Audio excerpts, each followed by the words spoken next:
तापलेलं आहे, कराड कुटुंबीय सुद्धा आंदोलन करतायत. काय होत नाही, काही वातावरण तापलेलं नाही, काय नाही. त्यांचं परळी बंद करणं हे आता आपल्याला तरी संयुक्तिक दिसतं का? परळी बंद करणं शक्य आहे का? आणि आता नाविन्यपूर्ण योजना परळीचा हाही एक पॅटर्न महाराष्ट्राने यापुढं घालून घ्यावा की कोणाच्याही आरोपीला त्याला लागलेल्या याच्यामध्ये ताब्यात जर घेतलं, त्याच्यावर लागलेल्या ब्लेम मध्ये कलमामध्ये ताब्यात घेतलं की शहरं बंद करायची, दुकानं बंद करायची, मोठ्याने आरडायचं वरडायचं आणि शहरं बंद ठेवायची, असा एक नवीन पॅटर्न कालपासून या ठिकाणी झाला. दबावाचा परिणाम होईल का? या दबावाचा परिणाम होईल का? जो कोण विचारित असल्या दबावाला कोण विचारतं? आणि त्यांनी नुकसान त्यांचंच करतायत ना. संक्रांती मकर संक्रांतीचा बाजार बंद केला ना.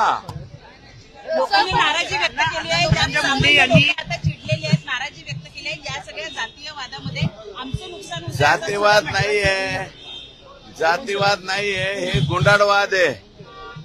हे 5-4% लोक जे आहेत ना ह्यांना मानणारे, त्यांचा गुंडाळवाद आहे. नो जातीवाद. जातीवाद हा शब्द कृपया वापरू नका.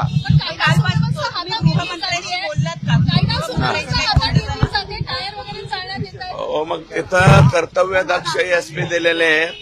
कर्तव्यदक्ष एसपींनी तिथं काय काय कारवाई केली ते आम्ही विचारतो. आज धनंजय मुंडे यांनी वाल्मिक कराड यांच्या आईची भेट घेतली आहे, अशी माहिती समोर आलेली आहे. त्यांची विचारपूस केली तब्येतीची. अहो, मग घेतलीच पाहिजे ना. वाल्मिक कराडांच्या मातोश्रीला जाऊन भेटलं पाहिजे, त्याच्या कुटुंबाला भेटलं पाहिजे.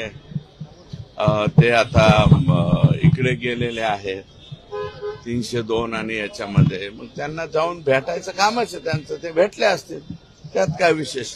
विधानसभा जिंकण्यासाठी कराडचा वापर करण्यात आला. आता ते एकदम याच्यामध्ये सापडले तर कोणी? अहो, एक मिनिट ऐका. मी तुम्हाला पहिल्यापासून म्हणतोय की त्या माऊलीच्या विरोधात मला काही बोलायचं नाही. काय होतं की महिलेच्या बाबतीत एखाद्या माझ्या भगिनीच्या बाबतीत बोललं की ते फोकस सगळा दुसरीकडे जातो. माझी विनंती एक आहे की तुम्ही राष्ट्रवादी काँग्रेसच्या लोकांना सांगा की राष्ट्रवादीच्या मुख्य मुन्नीला बोलायला लावा.